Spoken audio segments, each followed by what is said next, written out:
Football বিশ্বের সবচেয়ে ক্ষমতাধর চেয়ারটাই এখন টলছে। ফিফা সভাপতি জিয়ান্নি ইনফানিন্তোর বিরুদ্ধে উঠেছে ব্ল্যাকমেলের অভিযোগ। একের পর এক দেশ ছড়িয়ে নিচ্ছে সমর্থন, আর তার দীর্ঘদিনের ঘনিষ্ঠ মিত্ররাও এখন নীরব। প্রশ্ন একটাই, আর কতদিন টিকবে ইনফানিন্তোর সিংহাসন? চলুন জেনে নেওয়া যাক পুরো ঘটনার আদ্যোপান্ত। ফিফার বড় টুর্নামেন্টগুলোর বাণিজ্যিক স্বত্বের একাংশ বিক্রির বিতর্কিত পরিকল্পনা বাতিল হওয়ার পরেই সংকট আরও ঘনীভূত হয়েছে ইনফানিন্তোকে ঘিরে। পরিস্থিতি সামাল দিতে আজ বুধবার মরক্কোর রাজধানী রাবাতে ফিফার জ্যেষ্ঠ কর্মকর্তাদের নিয়ে জরুরি বৈঠক ডেকেছেন তিনি। পাশাপাশি সদস্যগুলোর সমর্থন ধরে রাখতে চলেছে জোর তৎপরতা। ব্রিটিশ সংবাদ মাধ্যম দ্য টাইমসের প্রতিবেদন বলছে, ইনফানিন্তোর ঘনিষ্ঠ কর্মকর্তারা ফিফার 211 সদস্যের ফুটবল সংস্থাগুলোর কাছে সরাসরি সমর্থন চেয়ে যোগাযোগ করছেন, কিন্তু এখন পর্যন্ত হাতে গোনা কয়েকটি দেশই প্রকাশ্যে পাশে দাঁড়িয়েছে।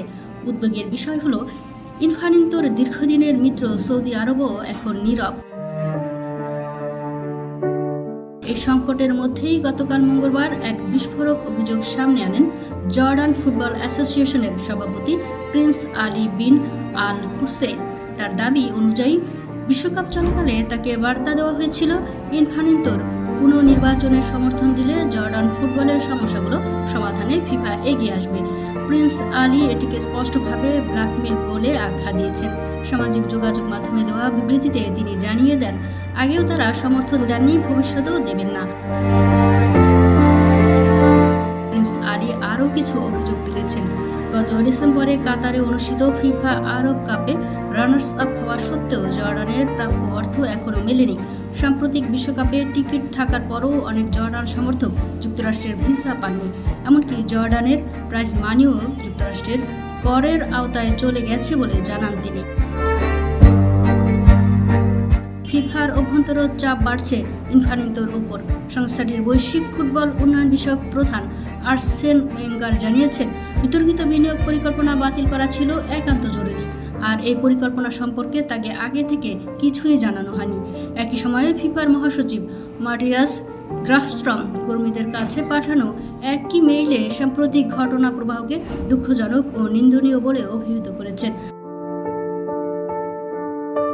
পরিস্থিতি আরও কঠিন হয়ে উঠেছে যখন উয়েফার একাধিক সদস্য দেশ ওয়েলস, ফিনল্যান্ড, সুইডেন ও সার্বিয়া ইতিমধ্যে ইনফানিন্তোর প্রতি দেওয়া সমর্থনপত্র প্রত্যাহার করে নিয়েছে।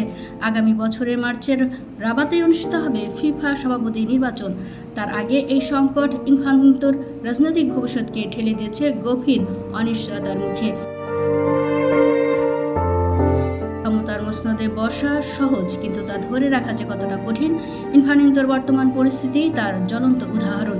একদিকে ব্ল্যাকমেলের অভিযোগ, অন্যদিকে একের পর এক দেশের সমর্থন হারানো। সব মিলিয়ে ফুটবল বিশ্বের সবচেয়ে ক্ষমতাধর চেয়ারটি এখন প্রশ্নের মুখে। যাকে একসময় ফুটবল কূটনীতির সবচেয়ে দক্ষ কারিগর মনে করা হতো, আজ তাকেই লড়তে হচ্ছে নিজের অস্তিত্ব টিকিয়ে রাখার লড়াইয়ে। আগামী মার্চে রাবাতের নির্বাচনে কি ঘটবে তা এখনও অনিশ্চিত। ইনফানিন্তো কি পারবেন হারানো আস্থা ফিরিয়ে আনতে, নাকি ফিফার ইতিহাসে যুক্ত হবে আরেকটি নাটকীয় অধ্যায়?